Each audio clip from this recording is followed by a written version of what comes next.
तो hello everyone, welcome back to the channel class 10 maths with Kapil. तो हम अपनी अभी जो टारगेट 2025 एग्जाम्स है जो मैथ्स का, उसमें अपना फर्स्ट और सेकंड चैप्टर कंप्लीट कर चुके हैं। तो आपने अगर वीडियो नहीं देखी तो आप चैनल पे जाके अपनी प्लेलिस्ट बना रखी है मैंने। मेजरली सेकंड चैप्टर की तो एक ही वीडियो है 1 घंटे की, उसमें सारे इंपॉर्टेंट टॉपिक्स एंड एक्सरसाइज वो सारी कवर्ड है। एंड फर्स्ट चैप्टर की 2 रियल नंबर्स के बारे में विद एक्सरसाइज 1.1 एंड एक सेपरेट दूसरी वीडियो है जिसमें इंपॉर्टेंट क्वेश्चंस है, वो सेकंड एक्सरसाइज में है, वो मैंने अलग से डाल रखी है। तो अगर आपने नहीं देखी तो वो चैनल पे जाके देख सकते हैं। तो वो अपना स्टार्ट करते हैं चैप्टर 3 के साथ, pair of linear equation in 2 variables. तो हम अभी तक एक तो रियल नंबर्स के बारे में पढ़ चुके, दूसरा पॉलिनोमियल्स के बारे में पढ़ चुके। तो पॉलिनोमियल भी लीनियर पॉलिनोमियल होता है जैसे मैंने आपको बताया था। तो लीनियर पॉलिनोमियल मतलब जिसकी हाईएस्ट डिग्री 1 हो, वो expression which is containing coefficients and variables, और खाली वेरिएबल भी हो सकते हैं उस एक्सप्रेशन में, लेकिन उसकी जो हाईएस्ट पावर अगर 1 है तो वो लीनियर पॉलिनोमियल रहेगा। और जैसा तुम्हें ये सारे जो 4-5 टॉपिक्स हैं इसी में चैप्टर में, यही 5 टॉपिक्स पे पूरा चैप्टर बना हुआ है, जो भी इसकी 3 एक्सरसाइजेज है वो इसी पे बेस्ड है। तो मैं आज इनको समझाने वाला हूँ एंड उसके बाद हम अपना जो एक्सरसाइजेज हैं उसके क्वेश्चंस उठाएंगे एंड सॉल्व करेंगे। तो इसमें ये 5 टॉपिक है। तो पहला क्या क्वेश्चन आ जाता है कि what is an equation and expression and variable. तो जैसा कि चैप्टर का नाम है pair of linear equation in 2 variable, तो इसमें 3-4 चीजें हैं। एक तो इक्वेशन, लीनियर तो हमने समझ लिया, एक इक्वेशन, एक वेरिएबल, और तीसरी एक टर्म आ जाती है एक्सप्रेशन, क्या होता है, तो वो हम आज समझेंगे। दूसरा क्या है कि लीनियर इक्वेशन इन 1 वेरिएबल, तो वेरिएबल जैसे समझ जाएंगे तो उसका 1 वेरिएबल में लीनियर इक्वेशन कैसी रहती है और उसका सॉल्यूशन क्या होता है। Again is linear equation 2 variable, 2 variable में क्या कैसी इक्वेशन होती है और उसका सॉल्यूशन क्या होते हैं। इसके 2 तरीके के सॉल्यूशंस डिवाइडेड होते हैं जो अपने इस चैप्टर में है। एक तो ग्राफिकल, मतलब ग्राफ बना के सॉल्यूशन निकालना है 2 इक्वेशंस का। दूसरा है एल्जेब्रिक। एल्जेब्रिक में अभी के लिए जो आपकी एक्सरसाइज चैप्टर में दे रखे हैं वो सब्स्टिट्यूशन एंड एलिमिनेशन मेथड है। एक क्रॉस मल्टीप्लिकेशन मेथड भी होता है। तो अभी यही अपने सिलेबस में है तो हम यही समझेंगे। एंड अगला जो टॉपिक रहेगा how to find whether lines, मतलब आपको मान लो 2 एक्सप्रेशन या लीनियर इक्वेशन दे दी, एक या 2 नंबर का क्वेश्चन पूछ सकते हैं कि बताओ कि इन 2 लाइंस से या इन दो इक्वेशन से कैसी लाइन बनेगी, कोइंसिडेंट रहेंगी, इंटरसेक्टिंग रहेंगी, पैरेलल रहेंगी, इनका मतलब भी हम समझेंगे और आगे एग्जांपल लेके इनको भी एक्सप्लेन करेंगे। एंड फिफ्थ है कि जो वर्ड प्रॉब्लम्स हो जाती है, जैसे इस चैप्टर की मोस्टली जो वेरिएबल से जो इक्वेशन बनेगी वो वर्ड प्रॉब्लम्स में दी जाती है। जैसे मान लो किसी एक की एज है, दूसरे की एज उससे दो गुना है या फिर उससे 5 साल बड़ी है, तो उसकी एज ये है तो उसके फादर की एज निकाल, तो ऐसा सारी वर्ड प्रॉब्लम्स होती है। तो उनका एक स्टेप वाइज फॉलो तरीका होता है, तो वो भी मैं आप लोगों को बताऊंगा। तो हम अपना स्टार्ट करते हैं अपनी फर्स्ट क्वेश्चन से। तो इसमें क्या है कि what is an equation, expression and variables. तो इन तीनों में आपको डिफरेंस समझना है। पहला तो है एक्सप्रेशन,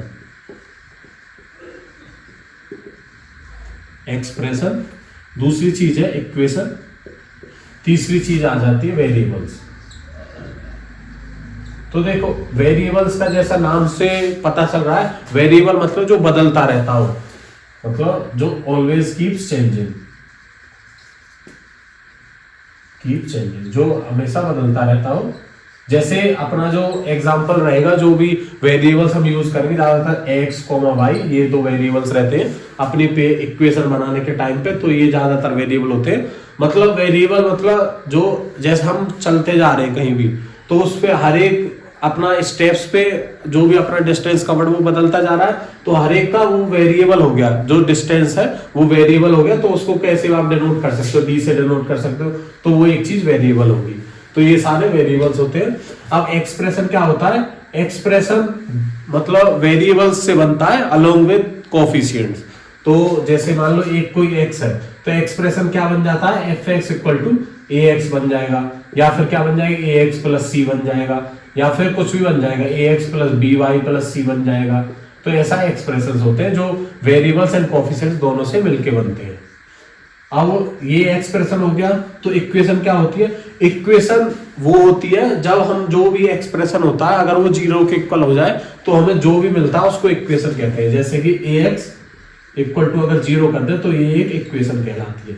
मतलब किसी भी उसको वेरिएबल एक्सप्रेशन को अगर 0 के इक्वल दिखा देते हैं तो वो इक्वेशन में कन्वर्ट हो जाता है। जैसे ax प्लस c को 0 से कर दो तो यहाँ से अगर x भी निकाले तो माइनस cy ये आएगा। तो ये वेरिएबल होता है एंड उसकी डेफिनेशन है तीनों की एक्सप्रेशन की, वेरिएबल की एंड इक्वेशन की। तो अपना सेकंड उस पे चलते हैं। अपना सेकंड था कि लीनियर इक्वेशन है वेरिएबल। तो अब आपका लीनियर इक्वेशन समझ आ गया। लीनियर इक्वेशन मतलब हाईएस्ट पावर 1 हो by इक्वल टू इक्वेशन 0 के इक्वल, तो ये कहलाती है लीनियर इक्वेशन। अब दो लीनियर इक्वेशन दो तरीका की हो सकती है। Linear equation in one variable, एक वेरिएबल में, and linear equation in two variable. ये 3 वेरिएबल में भी हो सकती है, लेकिन जो अपना कवर्ड है वो 2 ही वेरिएबल में। अगर 3 वेरिएबल रहेंगे, ये मतलब किस पे डिपेंड करते हैं। 1 वेरिएबल मतलब जैसे हमें कुछ कंडीशंस दे रखी हो, अगर हमें उस वेरिएबल की चीज मतलब वैल्यू पूछ रखी होगी तो वो एक ही कंडीशन है तो वो मोस्टली 1 वेरिएबल में ही इक्वेशन लिखी जाएगी। अगर कोई भी 2 कंडीशंस दे रखी है तो वो 2 वेरिएबल्स में रहेगी। तो इक्वेशन में 1 वेरिएबल तो क्या आ गया, एक ही वेरिएबल हो तो ax प्लस इक्वल टू 0, ये आ गया लीनियर इक्वेशन इन 1 वेरिएबल।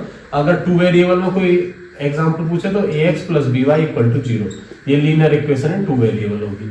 तो इसमें वेरिएबल क्या है, 2 है, 2 वेरिएबल्स, और इधर देखा तो इसमें एक ही वेरिएबल, तो इसलिए लीनियर इक्वेशन 1 वेरिएबल है। अब इसका आ जाता है कि जो से पहला पॉइंट है कि linear equation in 1 variable.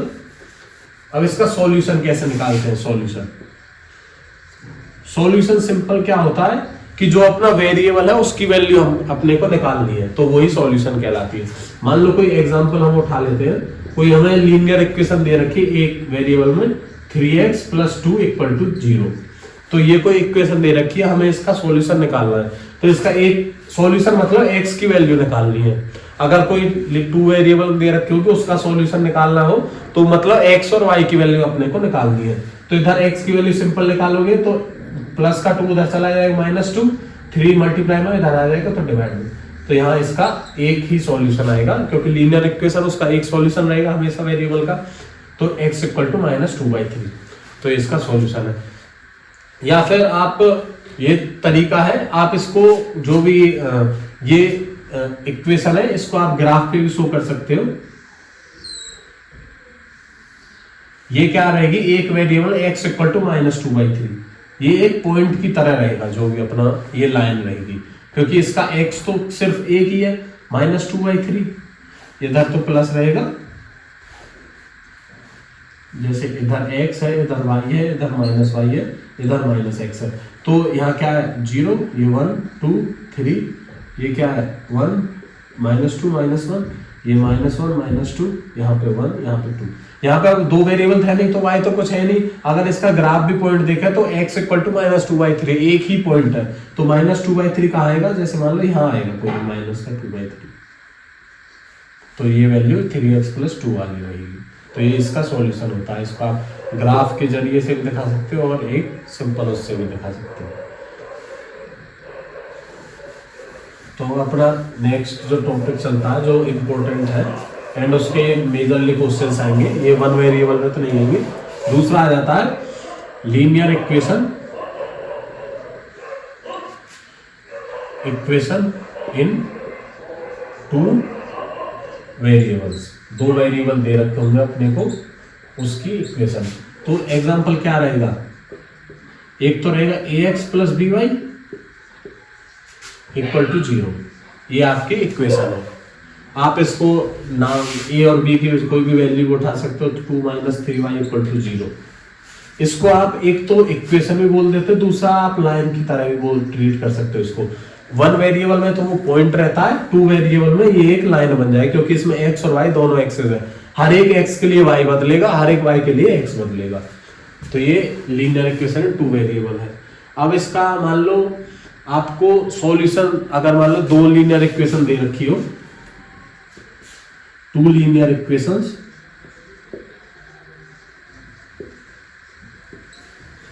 And their solutions, जैसा कि मैंने आपको बताया था जो भी एलिमिनेशन एंड जो सब्स्टिट्यूशन मेथड थे वो इधर फॉलो होते हैं। जैसे टू लीनियर इक्वेशन मान ली आपने, एक तो 2x minus 3y equal to 1 मान लिया कुछ भी, और दूसरी मान ली x minus 4y equal to 0। ये कोई भी इक्वेशन मान ली आपने, दो इक्वेशन है।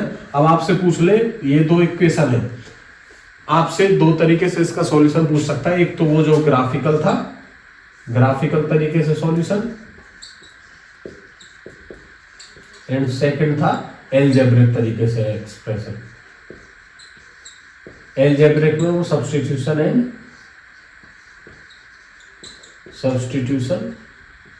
एंड एलिमिनेशन आ जाते हैं। ये भी इजी चैप्टर है वैसे, इसमें भी आप अच्छे से स्कोर कर सकते हो। तो ये दो है। अब हम इसका ग्राफिकल सीखेंगे कि ग्राफिकल तरीके से कैसे सॉल्यूशन निकालें एंड उसका इन दोनों मेथड से कैसे सॉल्यूशन निकालें। यही इन्हीं दो पे जो एक्सरसाइज 3.2 और 3.3 है वो तो इन दो पे बेस्ड है, सब्स्टिट्यूशन और एलिमिनेशन में, और जो ग्राफिकल है वो एक्सरसाइज 3.1 में इसके कुछ क्वेश्चंस है। आपको दोनों तरीके से भी निकलवाने के लिए बोल सकते हैं। मान लो 5 नंबर का क्वेश्चन आ जाए, को पूछ ले कि ग्राफिकल और एलजेब्रिक दोनों तरीके से निकालो, तो आप ग्राफिकल से तो ग्राफ बनाओगे, जो भी आपको ग्राफ पेपर है या तो एग्जाम पेपर मिल जाएगा या फिर जो भी जो बोर्ड है वो आपको एडवाइस दे देता है कि आपको लाना है ग्राफ पेपर, या फिर वहीं पे मिलेगा। एंड दूसरा, एक तो ग्राफिकल तरीके से दिखाएगा, दूसरा एलजेब्रिक में से आप कोई भी एक मेथड यूज कर सकते हो जो आपको फेवरेट लग जाए, तो आप वो भी। अगर स्पेसिफिक कह दे कि एलजेब्रिक के सब्स्टिट्यूशन मेथड से करो तो आपको वही यूज करना पड़ेगा। तो आप ग्राफिकल एंड इसमें से कोई सा भी एक मेथड यूज कर सकते हो अपने सॉल्यूशन निकालने के लिए, और दोनों से आपका सॉल्यूशन सेम ही निकलेगा, एक्स और वाई की वैल्यू दोनों सेम रहेगी। तो हम इसका सॉल्यूशन समझते हैं कि सॉल्यूशंस कैसे निकलेंगे।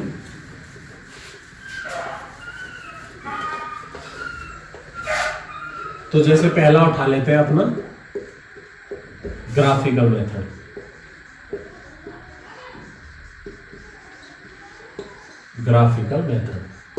ग्राफिकल मेथड जैसा नाम से समझ आ रहा है, ग्राफ बना के अपने को सॉल्यूशन निकालने हैं। तो मान लो एक हमने इक्वेशन बना ली, दो, ये सॉल्यूशन हमेशा दो इक्वेशंस के निकलेंगे, याद रखनी है। तो 2x plus 3y equal to 0 और 4x minus y equal to 3, ये दो कोई इक्वेशंस अपने को दे रखी है। इसका ग्राफिकल तरीके से अपने को ग्राफिकल मेथड से का सॉल्यूशन निकालना है। तो आपको सिंपल क्या करना है, हर एक इक्वेशन के लिए आपको एक बॉक्स टाइप का बनाना है। So 2x plus 3y equal to 0, we have values of x and y as, कैसी वैल्यू रहेंगी, x और y। आपको एक कैलकुलेशन दिमाग में रखनी है। आपको क्या है, यहाँ पे हर एक के लिए आप जैसे ग्राफ बनाओगे तो आपके यहाँ पे मैंने ग्राफ बना लेता हूं।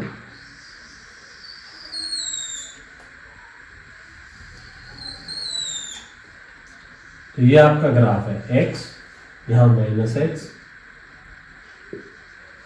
ये x है, x एक्सिस को अपना एब्सिसा पॉइंट भी कह देते हैं, एब्सिसा कह देते हैं, और y को ऑर्डिनेट कह देते हैं।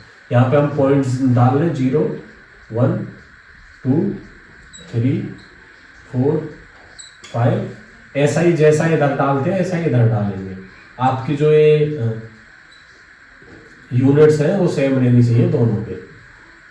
यहाँ पे आप वो यहाँ भी 1, 2, 3 डाल सकते हो, 3, 5, ऐसा ही यहाँ 1, यहाँ 2, यहाँ 3, यहाँ 4, यहाँ 5, ये सारे अपने माइनस के रहेंगे। ठीक है। अब यहाँ पे क्या करना है, पहली जो इक्वेशन है इसको अपने को x की वैल्यू डाल के रखनी है। मान लो पहले 0 रख दी हमने x की वैल्यू, अगर x की वैल्यू 0 रखेंगे तो y क्या आ जाएगा, यहाँ पे 0 रखी तो 3y इक्वल टू 0 आएगा, तो 3 को भी 0/3 आएगा तो वो भी क्या है 0 आएगा। अगर 1 यहाँ पे आप रख देते हो, x की वैल्यू अगर 1 रखी तो 2 आया, 2 प्लस 3y इक्वल टू 0, और 2 को इधर ले गए तो 3y इक्वल टू माइनस का चला जाएगा -2। अगर x 1 है तो ये क्या आया -2/3। अगर x मान लो -1 है, ये 2-3 पॉइंट्स के लिए आपको निकालना है। जस्ट जाके 2-3 पॉइंट मिल जाए अपने को, जो ग्राफ है जो लाइन है उसका अपने को पैटर्न पता चल जाए कि वो कहां से निकल रही है। तो -1 अगर आप रख सकते हो तो -2 इधर जाएगा प्लस का 2 हो जाएगा। तो अगर -1 पे क्या है प्लस का 2/3। अब 2 रख देते हो x की वैल्यू, अगर x की वैल्यू 2 रख दी अपने, या फिर 1/2 रख दो, कुछ भी रख दो, आप हाफ रख दो इसकी वैल्यू। अगर आप इसकी वैल्यू हाफ रखते हो तो 1/2 1 आ गया यहाँ पे, तो 1 उधर गया तो -1/3। y की वैल्यू क्या है -1/3। मतलब हर एक x अगर पॉजिटिव है तो y नेगेटिव है, एंड अगर x नेगेटिव तो y पॉजिटिव है। ऐसा ही सेम आपको लिखना है, सेम फॉर सेकंड इक्वेशन।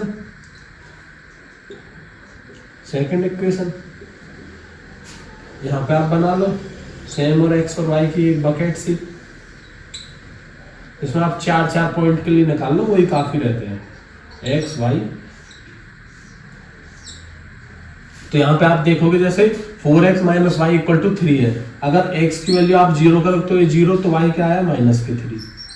अगर x की वैल्यू 1 रखोगे तो 4 1, अगर ये तो 4 आया उधर जाएगा तो 3 - 4 -1, माइनस माइनस कटेंगे तो 1 y1 पे, x 1 पे, तो y भी 1 आ गया।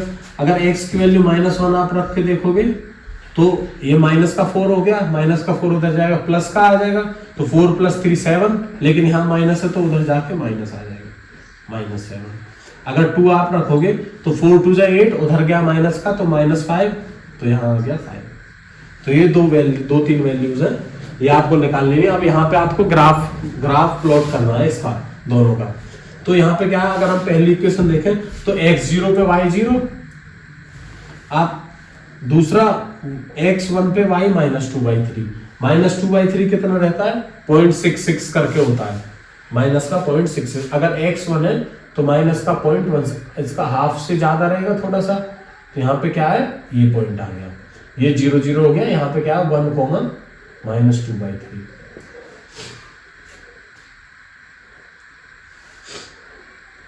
अब इधर जो -1 रख के देख, -1 पे प्लस का 2/3, -1 पे प्लस का 2/3, ये पॉइंट है। अब हाफ पे -1/3, अगर x अपना प्लस हाफ है तो ये क्या है माइनस के 1/3 है, तो माइनस के, अगर यहाँ पे आप हाफ रखोगे तो यहाँ माइनस का 1/3, तो मतलब ये क्या आ गया,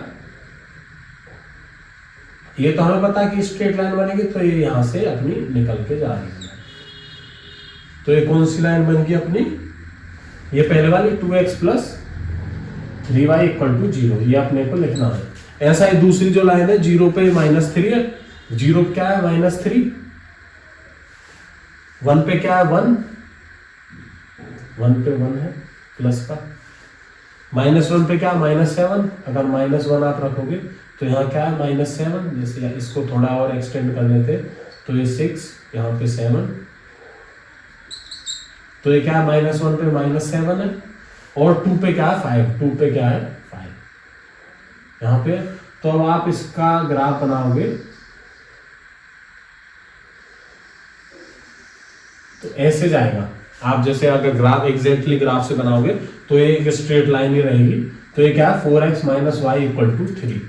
अब ये जहां पे आपको क्रॉस कर रही है ना, यहाँ पे आपका ग्राफ से पॉइंट निकल जाएगा, वो जो पॉइंट रहेगा वही अपना इसका सॉल्यूशन रहेगा दोनों इक्वेशंस का। हेंस सॉल्यूशन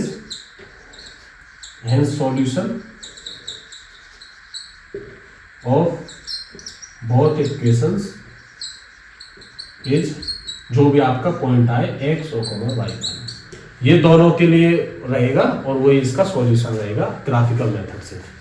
तो आप ये देख सकते हो और ये नोट भी कर सकते हो।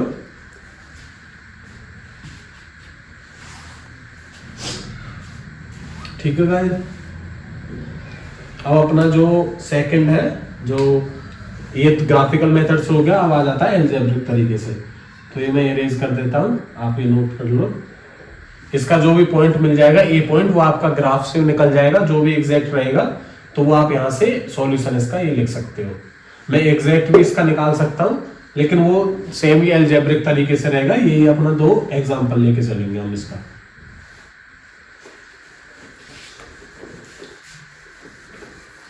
तो मैंने यूज कर दिया है। अब अपना क्या आ गया, अलजेब्रिक मेथड। अलजेब्रिक मतलब गुणा भाग कह देते हैं। अलजेब्रिक मतलब जो मैथमेटिक्स तरीके से होता है, जो एल्गोरिथम टाइप से, मतलब डिवीजन मल्टीप्लिकेशन उस तरीके से होता है, उसको अलजेब्रिक मेथड कह देते हैं। सेकंड था इसका अपन फर्स्ट ले लेते हैं सब्स्टिट्यूशन। सब्स्टिट्यूशन मेथड समझते हैं। सब्स्टिट्यूशन का मतलब जैसा नाम से समझ आ रहा है, सब्स्टिट्यूट मतलब किसी एक की, मतलब एक इक्वेशन से किसी वेरिएबल की वैल्यू दूसरी इक्वेशन में रख देनी, तो वो ही सब्स्टिट्यूशन मेथड कहलाता है। आप यहां से मान लो 1 मान लेते हैं, यहां से सेकंड मान लेते हैं, तो स्टेप बाय अपने को चलना है।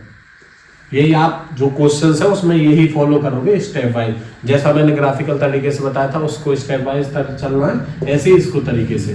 तो आंसर लेना टेकिंग इक्वेशन 1, इक्वेशन पहली ले ली अपनी, क्या है 2x + 3y = 0। यहां से आप y निकाल लो या x कुछ भी निकाल सकते हो, तो y क्या आया -2x/3। ये अपना y निकल के आया। तो अब इसकी वैल्यू सब्स्टिट्यूट करनी है अपने सेकंड इक्वेशन में। Putting value of y in equation second में रख दोगे तो 4x माइनस का y क्या है माइनस के 2x/3 = 3। यहां से बना लेते हैं माइनस का, ये माइनस माइनस प्लस हो जाएगा, तो 4x plus minus minus plus 2x/3 = 3। यहां से एलसीएम ले लो 3, तो ये क्या आया 3 अपना एलसीएम आ गया। तो ये करोगे तो 12x + 2 = 3। यहां से 3 को उधर भेज दो तो 14x = क्या आ गया 9। तो x क्या आ गया अपना 9/14। 4x प्लस हो गया था 2x/3 = 3। यहां से 3 का एलसीएम ले लिया, तो 3 एलसीएम में, तो ये यहाँ पे 1 है, तो 4 3 12 प्लस 2x = 3 को उधर भेज दिया 9 हो गया। यहाँ से 12 + 2 14 हो गया, 14 उधर भेज दिया, x क्या आ गया 9/14। अब इसका पुटिंग, अब हमें y भी निकालना है। Putting value of y in equation, आप इसको थर्ड मानोगे तो यहाँ पे y सीधा आप कोई सी में भी लिख सकते हो। x की वैल्यू इसमें रख दो, वो भी सेम आएगा, इसमें रख दो उससे भी सेम आएगा, इससे रख दो उससे भी सेम आएगा। In equation third. तीसरी में अपना लिखते हैं, तो क्या था y = माइनस के 2/3 × 9/14। तो यहां से क्या आ गया -2/3 × 9/14। तो इसको थोड़ा और सोल्व सा करोगे तो y क्या आ गया, इसको 7 टाइम्स चला जाएगा, तो ये माइनस के 9/21। ये y की वैल्यू आई और ये अपनी x की वैल्यू आई थी। ये अपना इसका सॉल्यूशन है। तो ये आ गया अपना अलजेब्रिक तरीके का सब्स्टिट्यूशन मेथड से सॉल्यूशन, है ना। ये काफी है वैसे। तो x और y ये वैल्यू आ गई अपनी 9/14। यही यूज ग्राफिकल तरीके से आती है आपकी 9/14। आप इसको अगर डिवाइड करके देखोगे, वैसे ये तो हमने कोई भी एक्सप्रेशन ले लिया था, अपना मान लिया था, तब ये ऐसी वैल्यू आती है। बाकी अगर आपकी जो इक्वेशन बनेंगी, जो भी क्वेश्चन वगैरह रहेगा, उससे सिंपल ही ये पॉइंट्स वगैरह में नहीं आएगा। इसका सॉल्यूशन खूब आराम से मतलब इजी रहेगा। या तो 9 आ जाए, यहाँ -9 ऐसा कुछ आएगा, जो आपको इजीली ग्राफिकल तरीके से भी पता चल जाएगा। तो यहाँ पर मान लो लिख लेते हैं, x की वैल्यू क्या थी 9/14 और y की क्या थी -9/21। आप यहाँ से 3 को भी काट सकते हो, 3 3 जा, तो यहाँ से क्या आ गया 3/7। तो क्या वैल्यू आई माइनस के 3/7। यहाँ से -3/7। ये हमने क्यों लिखा है, क्योंकि अगला मेथड है एलिमिनेशन मेथड, तो उससे देखेंगे कि एलिमिनेशन मेथड से भी यही आता है, नहीं तो एक क्रॉस वेरीफाई भी रहेगा। तो आप नोट्स कर सकते हो एंड उसके बाद हम अपना अगला मेथड चूज करेंगे, स्टार्ट करेंगे।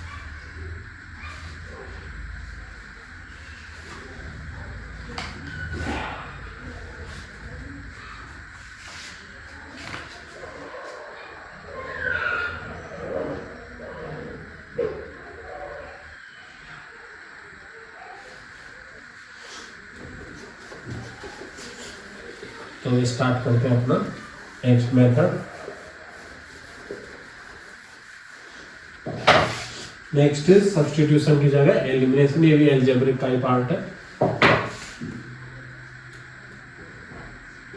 एलिमिनेशन वो हमने सेम रखी है इक्वेशंस। तो इसमें क्या करना, आंसर स्टेप बाय चलना अपने को। तो ये दो इक्वेशन है। अब एलिमिनेशन का मतलब एक को एलिमिनेट कर दो, मतलब एक दोनों इक्वेशंस में ऐसा कुछ चेंज करो तो अगर उनको ऐड या सब्ट्रैक्ट करें तो एक मतलब जो वेरिएबल है वो कट जाए या फिर एलिमिनेट हो जाए। तो आप अगर इधर देखोगे तो जैसे देखोगे यहाँ पे 2x + 3y = मान लो आपको ने एक को उठाना है, x को आपको एलिमिनेट करवाना है। मान लो आप x को एलिमिनेट कर रहे हो या फिर y को एलिमिनेट कर रहे हो, कोई सा भी आप ले सकते हो। मान लो x को कर रहे हो, यहाँ 2x यहाँ है 4x। सिंपल कुछ नहीं करना, बस इसका अगर आपको कुछ भी फैक्टर मिल रहा है, जैसे 2 से मल्टीप्लाई करें तो 4 आ रहा है, ये सेम मिल रहे हैं तो उधर उससे मल्टीप्लाई कर देनी है, वरना इसका इंटरचेंज से मल्टीप्लाई कर देनी है। मतलब क्या है, जैसे मान लो यहाँ 3 हो जाता, अब आप 3 की कोई भी मल्टीप्लाई कर लेते, वो इसके इक्वल में नहीं आता, मतलब 4x के बराबर नहीं आता। तो आपको क्या करना रहता है, दोनों इक्वेशन को मल्टीप्लाई करना रहता है। तो आप यहाँ से कुछ भी कर सकते हो, दोनों इक्वेशन को भी मल्टीप्लाई कर सकते हो, एक से भी काम अगर हो रहा है तो आप एक से भी स्टार्ट कर सकते हो। तो आप क्या है, अगर यहाँ 2 से मल्टीप्लाई कर देते हो इस इक्वेशन को तो यहाँ 4x हो जाएगा। उसके बाद अगर मतलब सब्ट्रैक्ट कर देते हो तो 4x से 4x कैंसिल हो जाएगा, सिर्फ y बचेगा, तो वो एलिमिनेशन मेथड हो जाएगा।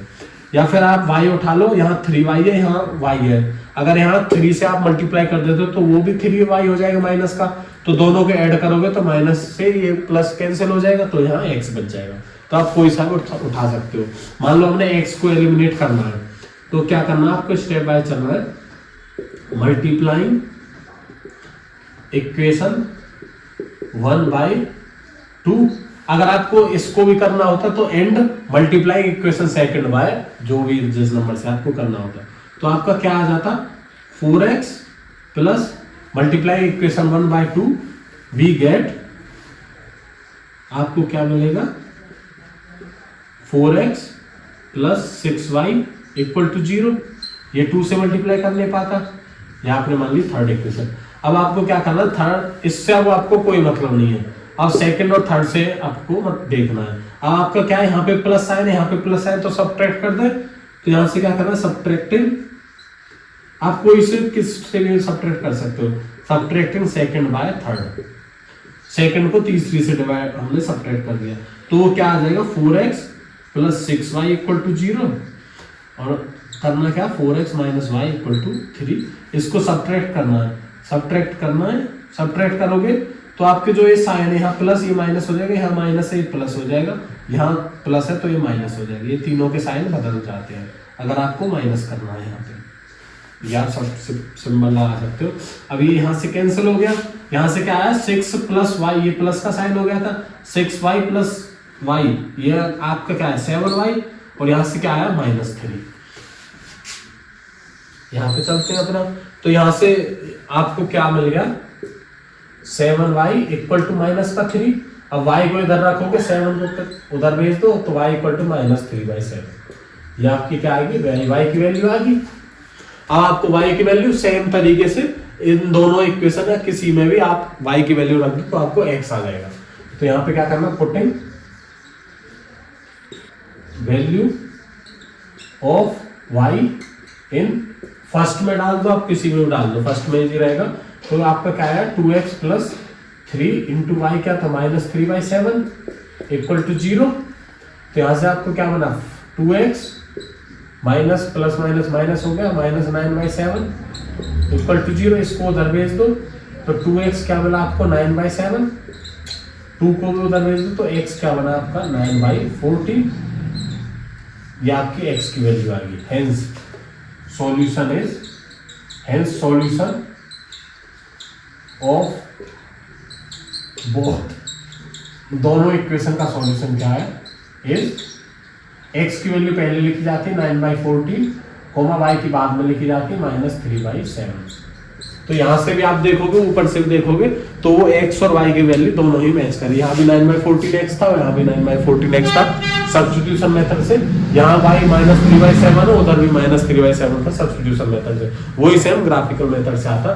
तो ये आपके तीनों मेथड्स होगी कोई भी दो लीनियर इक्वेशंस का सॉल्यूशन निकालने के लिए। तो ये आप नोट कर सकते हो। तो हम अपना नेक्स्ट उसके साथ मूव करते हैं, या आप नोट कर सकते हो।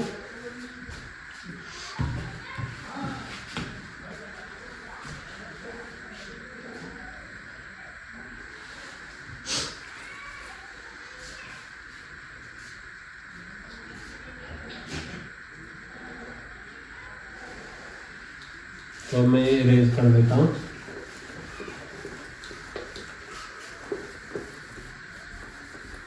ऐसे ही आपको क्वेश्चंस मिलेंगे जो वर्ड प्रॉब्लम्स रहेंगी या फिर सिंपल क्वेश्चन जो आपको इक्वेशन ही बना के दे दे, तो उससे आपको सॉल्यूशन निकालने हैं।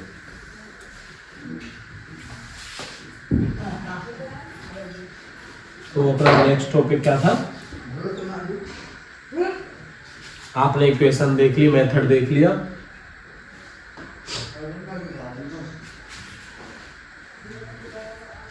आपका नेक्स्ट टॉपिक देख लेता हूं मैं, जो मैंने बताया था इसमें। अब आ जाता है कि कोई भी जो इक्वेशन, अगर आपको दो इक्वेशन या दो लाइन दे रखी है, अगर वन वर्ड टाइप का क्वेश्चन आ जाए कि उनको कोइंसिडेंट प्रूव करना है या फिर इंसिडेंट या फिर पैरेलल लाइन, मतलब आपको ये देखने की ये दोनों पैरेलल रहेंगी या कोइंसिडेंट रहेंगी या फिर इंटरसेक्टिंग रहेंगी। जैसे अभी हमने ग्राफ बनाया था तो वो इंटरसेक्टिंग था, मतलब पॉइंट पे एक पे मिल रहा था, वो दोनों जो लाइंस थी तो वो इंटरसेक्टिंग था। तो अगर आपको दोनों इक्वेशन से ये देखना हो कि कौन सी इंटरसेक्टिंग है, कौन सी पैरेलल है, कौन सी कोइंसिडेंट है, तो वो आप अब अपना नेक्स्ट टॉपिक है finding whether two lines are intersecting,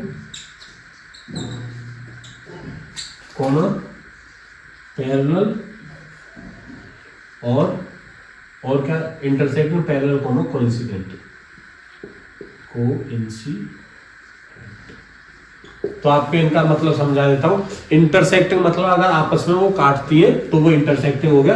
parallel मतलब जैसे रेल की पटलियां होती हैं तो वो पैरेलल चलती, मतलब कहीं पे भी वो काटती नहीं है।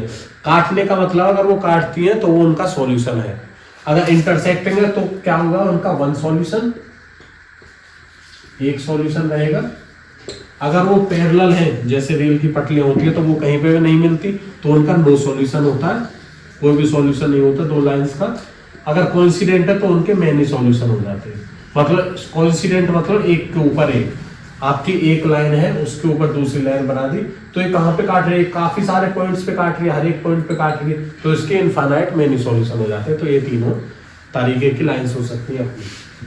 तो अब हम इसको समझते हैं कि आपको कोई भी दो अगर इक्वेशन दे रखी है तो उनका कैसे देखें कि ये इंसिडेंट है, पैरेलल है या फिर इंटरसेक्टिंग है। तो इसमें क्या है अपने को, जैसे मान लो दो इक्वेशन है, इक्वेशंस एक है ax या फिर a1 ले लो, a1 plus b1y equal to c1 and दूसरी इक्वेशन है, सेकेंड इक्वेशन आपको मान लो a2x plus b2y equal to c2। ये a1 a2 b1 b2 c1 c2 ये अपने क्या है, कोफिशिएंट्स हैं of variable x and y। तो ये दो आपको लाइंस दे रखी। अब आपको पता लगाना कि कौन सी इनमें से इंटरसेक्टिंग है। ये वन मार्क्स का कोई भी क्वेश्चन आ सकता है।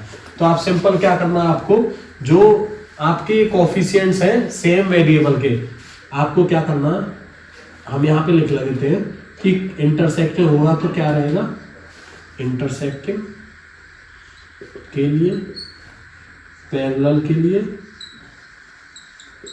और कोइंसिडेंट के लिए।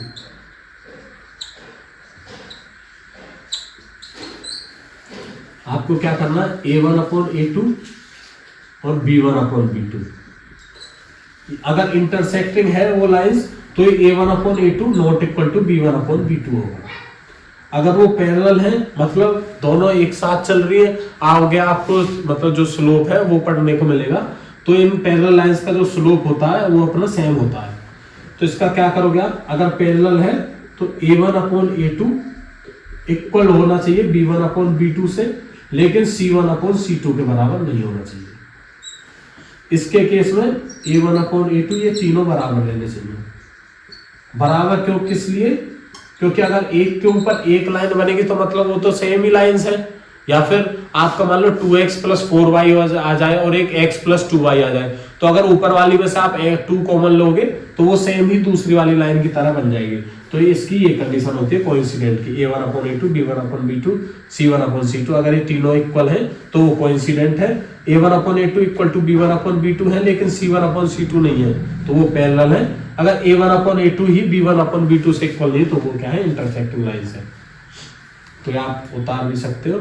और जैसा मैंने सॉल्यूशन बताया, इसका क्या आ जाएगा, एक सॉल्यूशन, वन सॉल्यूशन। इसका क्या आ जाएगा, पैरेलल लाइंस का no solution, no solution. And coincident line का क्या आ जाता है, many solution, infinitely many solution. तो ये अपना 3 तरीके के होते हैं।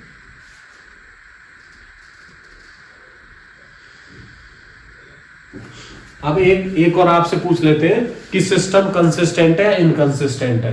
कंसिस्टेंट मतलब एक तरीके का है, या फिर इनकंसिस्टेंट मतलब एक तरीके का नहीं है। तो इसमें क्या है, जो आपकी एक तरीके का मतलब एक जैसा फ्लो रहेगा जिसके कुछ सॉल्यूशन निकल जाए। तो यहाँ पे क्या रहेगा, जो इंटरसेक्टिंग और कोइंसिडेंट होते हैं ये कंसिस्टेंट होते हैं, कंसिस्टेंट। तो ये 1 मार्क्स का क्वेश्चन या 2 मार्क्स का क्वेश्चन आ सकता है। ये नॉन इनकंसिस्टेंट होते हैं, इनकंसिस्टेंट। ये आपके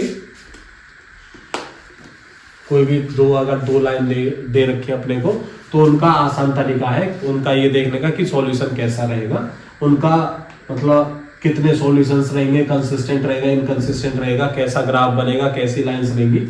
तो वो यहाँ से हम आराम से देख सकते हैं। तो ये अपना है कि finding whether 2 lines are intersecting और पैरेलल।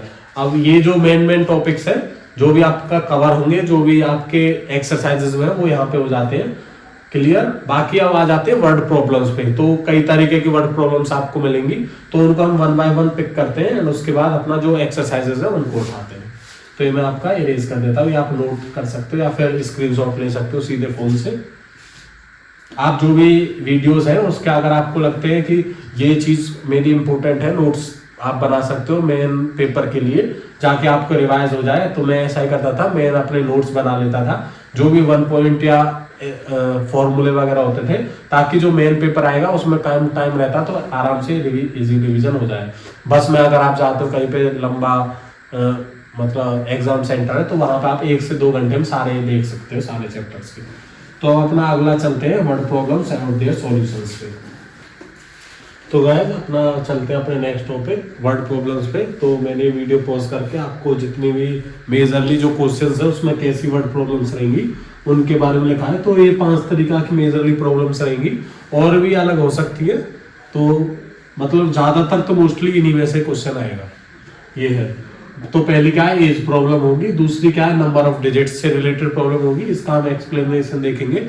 इसमें क्या, अगर आपने इक्वेशन बना ली, आप उसकी आपको क्या है, पहले जो भी आपको वर्ड दे रखा होगा या वर्ड लाइन दे रखी होगी उसकी आपको हिंदी मीनिंग निकालनी है एंड उसको समझना है कि वो क्या कहना चाह रहा है। उसके बाद आप अगर क्वेश्चन लीनियर इक्वेशंस लिख दी तो आपको सॉल्यूशन तो फिर पता ही है, जैसे आपको सॉल्यूशन निकालने हैं अभी मैंने बताए थे। ऐसा ही फ्रैक्शन रिलेटेड प्रॉब्लम हो सकती है, डिस्टेंस टाइम स्पीड से रिलेटेड हो सकती है। ज्योमेट्री बेस्ड प्रॉब्लम्स होते हैं। ज्योमेट्री मतलब ट्राइंगल के 2 एंगल का सम ये है, तीसरे का निकालो, तो ऐसा कुछ प्रॉब्लम हो सकती है। तो अपना ये स्टेप 1 बाय 1 चलते हैं। इसमें क्या है, 2-3 मेजरली टर्म्स जो यूज करते हैं उसका मैं आपको बता देता हूं, तो आप जो कंफ्यूज ना हो जैसी भी आएगी। मान लो जैसे पहला हम एज प्रॉब्लम उठा देते हैं। एज प्रॉब्लम में कोई भी कहता है कि उसके पापा की उम्र इतनी है, और मतलब 2 लोगों की उम्र आपको एक की दे रखी होगी या फिर निकालनी होगी, दोनों की जैसे आपको निकालनी है, 2 भी वेरिएबल्स रहेंगे एक्स और वाई, जो भी पापा की या बेटे की उम्र, तो उसका 2 आपको कंडीशंस दे रखी होंगी कि इतने साल पहले पापा की इतनी उम्र थी, इतने बाद उसकी इतनी है। तो आपको क्या लिखना है कि सिंपल क्या करना है, एक्स और वाई सपोज कर लेना है, लेट एज ऑफ, मान लो फादर की मान ली, age of father equal to x and son equal to y. अगर अब वो कह रहा है जैसे 5 years एगो, तो एगो के लिए क्या करना है, एगो के लिए मतलब आप पहले चलेंगे, तो 5 years एगो, एगो के लिए अगर 5 साल आप पहले पहुंच जाते हो तो एज ऑफ फादर क्या होगी आपकी, एज ऑफ फादर क्या हो जाएगी, x माइनस 5 हो जाएगी। वो किसके बराबर दे रखी होगी, आपकी कोई भी वैल्यू होगी, वहीं पे सन की एज क्या हो जाएगी, y माइनस 5 इक्वल टू जो भी आपकी इक्वेशन रहेगी वो है। ऐसा ही आपको पूछ ले कि आज से इतने साल बाद, या फिर आफ्टर टुडे, आफ्टर पूछे तो क्या हो जाएगी, x प्लस 5, यहाँ पे y प्लस 5। या फिर कह सकता है कि आज से 5 साल बाद, आपको ये एज पता चल गई, अब एक कंडीशन बनेगी कि आज से 5 साल बाद उसकी एज सन की एज से 2 साल बढ़ी है, तो आफ्टर 5 years, 5 years क्या थी उसकी एज, ये x प्लस 5 थी, वो क्या है, सन की एज से 20 साल बढ़ी है, तो 20 साल बढ़ी के लिए 2 प्लस कर दिया, एक इक्वेशन ये बन गई। या फिर कहते कि 5 साल एगो, एगो मतलब x माइनस 5, उसकी एज इतनी थी, तो x माइनस 5 क्या आ जाएगा, y माइनस 5, जो भी माइनस प्लस से हो वो आपको वर्ड प्रॉब्लम से मिल जाएगा। ऐसे ही problem based on numbers and digits, numbers and digits से मतलब मान लो आपको वंस डिजिट, 2 नंबर कोई भी आपको मान लो 2 डिजिट का कोई नंबर दे रखा हो, तो आपने 2 डिजिट के नंबर पे बेस्ड पे आपको कोई भी इक्वेशन दे रखी है या फिर कंडीशन दे रखी है कि जो भी 2 डिजिट का नंबर है वो इससे इतना बड़ा है, जो उसकी टेंस प्लेस और वंस डिजिट है उससे इतना बड़ा है एंड उससे इतना छोटा है, तो उसके करस्पॉन्डिंग आपको इक्वेशंस बनानी है। तो क्या करनी है, आपने टेंस डिजिट बना लिया, आपने टेंस डिजिट क्या रहेगी, पहले आप यहाँ मान लो वंस डिजिट मान लेते हैं, वंस डिजिट अगर आपने x मानी है तो टेंस डिजिट क्या रहेगी, सिंपल जो भी अगर आप y उसको मानते हो, उसकी जो 10th पे जो भी कुछ वेरिएबल रहेगा तो उसकी 10y, या फिर अगर 10th प्लेस पे आप y मानते हो तो आपका नंबर क्या बनेगा, 10y प्लस x, ये आपका नंबर बन गया। अब ये कोई भी इक्वेशन दे सकते हैं कि ये नंबर उससे इतना छोटा है, दूसरे मतलब 10 से इतना छोटा है या फिर उससे इतना बड़ा है, तो ऐसे आपको फॉर्मूले बेस्ड जो भी कंडीशन है उसके अकॉर्डिंग कंडीशन बना लेनी है। ऐसा ही आपका आ जाता है फ्रैक्शन रिलेटेड, तो फ्रैक्शन में आपको क्या मानना, फ्रैक्शन में क्या होता है, न्यूमरेटर और डिनोमिनेटर n/d, तो आपको क्या मानना है, n को x मान लेना, d को y मान लेना। अब आपसे पूछ ले कि न्यूमरेटर उससे 2 टाइम्स बड़ा है, मतलब मान लो न्यूमरेटर क्या है, डिनोमिनेटर से 2 टाइम्स बड़ा है एंड उससे 5 मोर देना है, तो ये कोई अगर मान ले डिनोमिनेटर की दे दी, डिनोमिनेटर क्या है, न्यूमरेटर से मतलब 5 टाइम्स छोटा है, तो न्यूमरेटर क्या है, 5 टाइम्स छोटा है, तो x minus 5 times of x, कुछ भी कोई भी इक्वेशन आपको दे सकते हो।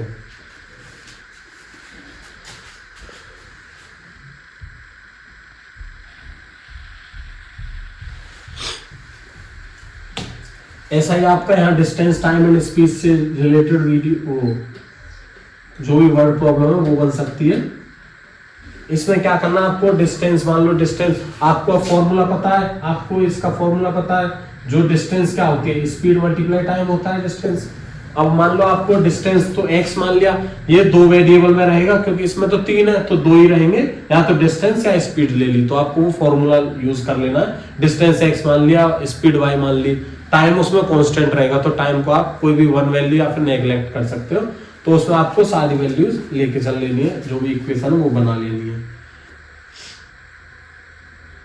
इसमें ये बन सकता है कि मतलब boat going down stream and up stream, let the speed of boat, मतलब मान लो बोट अगर डाउन स्ट्रीम जा रही है, अप स्ट्रीम जा रही है, तो बोट का क्या है, एक तो उसकी स्पीड रहेगी, मान लो एक भी x किलोमीटर प्रति घंटे से उसकी स्पीड चल रही है। अब उसका मान लो वो अगर ऊपर जा रही है,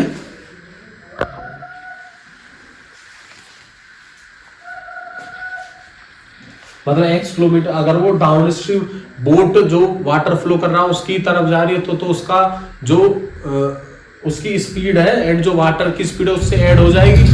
अगर वो मतलब अपोजिट डायरेक्शन में जा रही है तो वो सब्ट्रैक्ट हो जाएगी दोनों से।